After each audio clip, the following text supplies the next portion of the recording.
Hello everyone, welcome back to our channel civil Gyan centre. आज के lecture में हम लोग देखेंगे रेसिप्रोकल लेवलिंग, जो कि बहुत इंपॉर्टेंट है। अगर कोई इस समय ग्रेजुएशन कर रहा है और उसके सब्जेक्ट सर्वेइंग है तो उसके लिए तो बहुत इंपॉर्टेंट है। बहुत ज़्यादा पूछा जाता है यूपीटीयू जैसे एग्जाम्स वगैरह में, और इन इस तरह के एसएससी मेंस और इन सब में भी इसके क्वेश्चंस बहुत आते हैं, क्योंकि इसके क्वेश्चंस बनते बहुत ईजी तरीके से हैं और उसमें कंसेप्ट बहुत अच्छा छुपा है। तो चलिए शुरू करते हैं। तो देखिए, हम लोगों ने कल देखा था एरर्स कि एरर्स में भी कौन कौन से, कर्वेचर और रिफ्रैक्शन। और ये दोनों किसकी वजह से थे? जब डिस्टेंस बहुत ज़्यादा हो जा रही थी, पॉइंट्स के बीच में डिस्टेंस इंक्रीज हो जा रही थी, तब ये हो रहा था। तो इसको तरीका क्या है एलिमिनेट करने का? कल शायद मैंने एक ये चीज़ नहीं बताई थी कि अगर मेरे दो स्टेशंस के बीच में, जैसे ये दो स्टेशंस के बीच में गैप बहुत ज़्यादा है और मैं इसके एकदम बीचों बीच अपना इंस्ट्रूमेंट सेटअप कर दूं,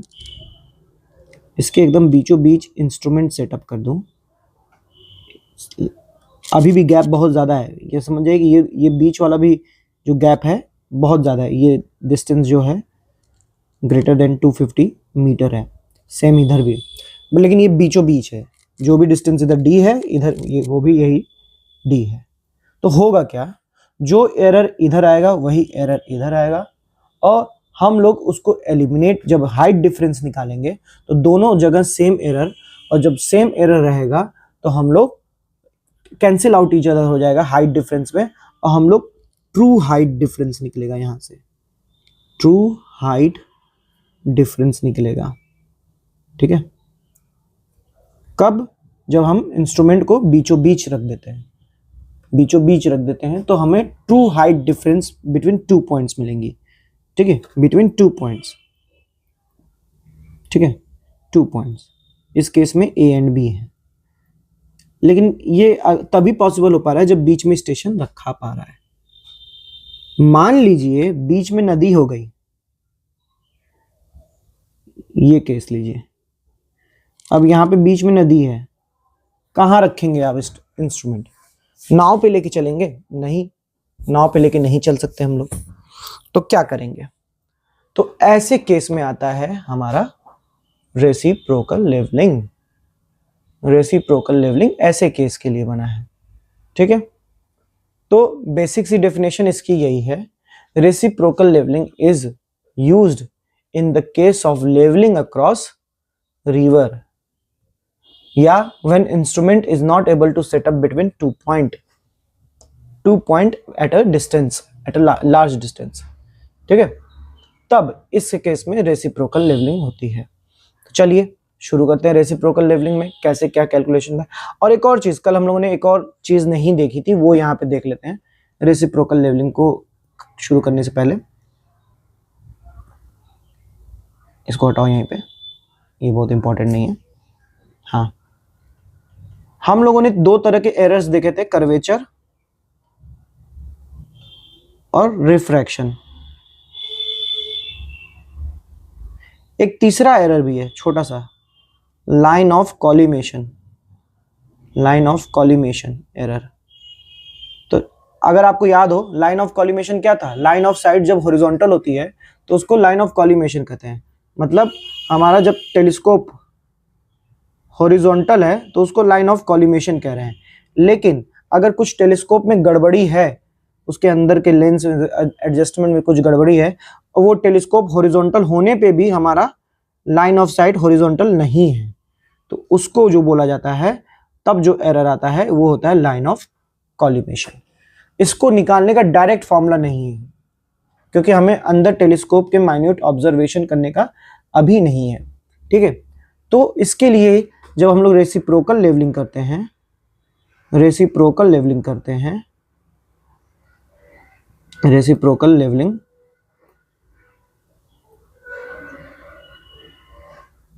तो ये कर्वेचर का एरर, रिफ्रैक्शन एरर और लाइन ऑफ कॉलिमेशन एरर तीनों हट जाता है इन रेसिप्रोकल लेवलिंग। ठीक है, तो इन दोनों के लिए तो फॉर्मूला है। तो जब टोटल एरर हमको मिलेगा तो उसमें से ये दोनों वाला एरर माइनस कर दें तो हमें लाइन ऑफ कॉलिमेशन एरर मिल जाएगा। ठीक है, तो ये ध्यान रखिएगा। तो हमको मोटा मोटी ये पता चल गया कि हमें रेसिप्रोकल लेवलिंग करना है। तो कब करना है? जब लेवलिंग अक्रॉस रिवर टाइप की कंडीशन हो। हम यहाँ पे लेवलिंग अक्रॉस रिवर ही लिख दे रहे हैं, उससे ज़्यादा याद रहता है, लेवलिंग अक्रॉस रिवर। तब हमको रेसिप्रोकल लेवलिंग करना है, बीच में इंस्ट्रूमेंट नहीं लगा सकते। तो करते क्या हैं? तो करते ये हैं कि पहले इंस्ट्रूमेंट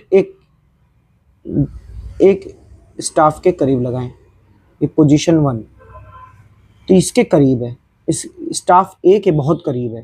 तो यहाँ पे कर्वेचर और रिफ्रैक्शन का कोई एरर आएगा ही नहीं, कोई भी एरर आएगा नहीं। इवन लाइन ऑफ कॉलिमेशन भी डिस्टेंस पे डिपेंड करता है, वो भी नहीं आएगा।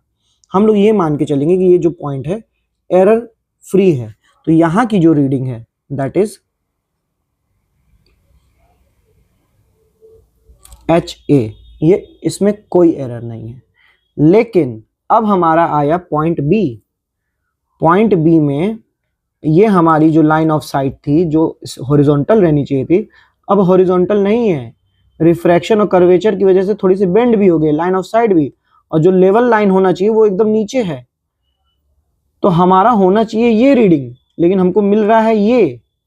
तो अब जो रीडिंग हमको मिल रही है वो है this one, that is HB, और इसमें एरर है। कितने का एरर है? ये एरर है। ठीक है, एक बार फिर से याद करिए कर्वेचर वाला केस और रिफ्रैक्शन वाला केस। कर्वेचर की वजह से इतना एरर आ रहा था, रिफ्रैक्शन उसको कुछ कम कर दे रहा था, तो इतना एरर बच रहा था। ठीक है, तो वही वाला सीन यहां पे है कि अब यहां पे हमें E एरर मिल रहा है और HB हमारी रीडिंग है। ठीक है, तो इस केस में हमारा reading at A, reading at B, यहां HA मिला और यहां HB मिला। तो HA जो है वो करेक्टेड है, तो इसमें कोई करेक्शन की जरूरत नहीं है। लेकिन HB जो है ये करेक्टेड नहीं है। अगर मैं बोल दूं कि ये HB डैश या HBC कर देता हूं इसको, HBC ये करेक्टेड रीडिंग था, तो HB इक्वल टू क्या हो गया? HBC plus error. तो HBC क्या हो गया? HBC हो गया HB माइनस एरर। अभी एरर हमको नहीं पता है, अभी बस मैं एरर मैथमेटिकली लिखते चल रहा हूं। तो अगर मैं बोलूं, चलिए पहले इसको थोड़ा सा नीचे सरका देते हैं। हाइट डिफरेंस बताइए दोनों पॉइंट की, A और B की। तो हाइट डिफरेंस क्या होती है? रीडिंग में अगर हम डिफरेंस निकाल लें तो वही हाइट डिफरेंस होती है। तो रीडिंग में डिफरेंस क्या है? हाइट डिफरेंस हो जाएगा रीडिंग में डिफरेंस HA माइनस, अब यहां HB लिखेंगे कि HBC लिखेंगे? HBC लिखेंगे क्योंकि करेक्टेड रीडिंग चाहिए हमको। HBC वैल्यू रख देते हैं, HA minus HB minus E।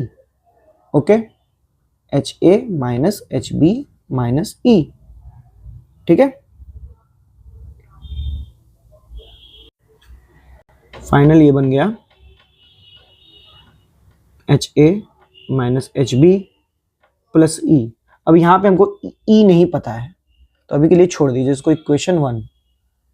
ठीक है, इक्वेशन 1। ठीक है, अब दूसरा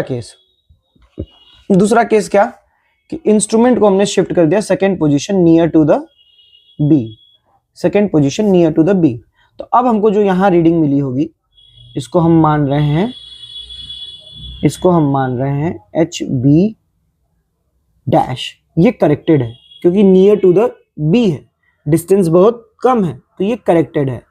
और यहां पे जो रीडिंग मिली है हमको, यहां पे रीडिंग क्या मिली है? HA डैश, ये अब करेक्टेड नहीं है। इसमें कितने का एरर होगा? Same error E। Error same क्यों? क्योंकि डिस्टेंस दोनों के बीच में सेम है। हमने डिस्टेंस को सेम है हमारा A और B के बीच में, तो एरर भी सेम। ठीक है, E हमारा सेम है दोनों केस में क्योंकि डिस्टेंस सेम है दोनों के बीच में। ठीक है, तो हमारा HA डैश ये हम मान लेते हैं HA डैश C। ठीक है, तो ये हमारा करेक्टेड नहीं है, ये रॉन्ग है, और एच बी डैश हमारा करेक्टेड है। ठीक है, इसको हम क्या लिख सकते हैं, एच ए डैश को, एच ए डैश को लिख सकते हैं एच ए सी प्लस ई। तो एच ए सी को क्या लिख सकते हैं, एच ए सी डैश है तो एच ए माइनस ई ये लिख सकते हैं, ये तो करेक्टेड ही है। इसको एच बी, सॉरी गंदा हो गया, एच बी डैश हो गया। तो हाइट डिफरेंस,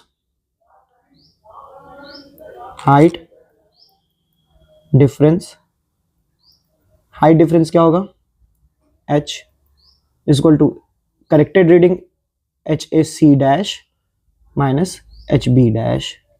तो करेक्टेड रीडिंग की वैल्यू रख दीजिए एच ए dash minus e minus H B dash. तो यहाँ से h इक्वल टू हो गया एच ए dash minus H B dash minus e. ये आ गया इक्वेशन 2। इक्वेशन 1 क्या मिली थी, h equal to H A minus H b plus e, ये मिली थी। ये था इक्वेशन 1। थोड़ा रुकिए, गंदा कर दे रहा हूँ मैं। ये हो गया इक्वेशन 1। ठीक है, अब इक्वेशन 1 इक्वेशन 2, यहाँ पे अननोन क्या है, क्योंकि हमने फील्ड में जाके रीडिंग ली है तो हमको एच ए मिला है, एच बी मिला है, H A H B H A dash H B dash ये मिला है। अननोन क्या है, अननोन है ई और एच, हाइट डिफरेंस और एरर। 2 इक्वेशन 2 वेरिएबल सॉल्व कर सकते हैं, बेसिक मैथ्स। 2 इक्वेशन 2 वेरिएबल, अगर नहीं भी आ रहा है तो सिंपल से यहाँ देखिए, दोनों इक्वेशन को जोड़ दीजिए तो ये हो जाएगा 2h, इधर क्या हो जाएगा एच ए dash minus H B dash plus H ए माइनस एच बी, और ये माइनस ई प्लस ई लिख दे रहा हूँ आपके लिए, कैंसिल आउट हो जाएगा एक दूसरे से। तो h इक्वल टू क्या हो जाएगा, h इक्वल टू हो जाएगा एच ए dash minus H B dash plus H ए माइनस एच बी बटे में 2। ये हमारा निकल के आ गया हाइट डिफरेंस।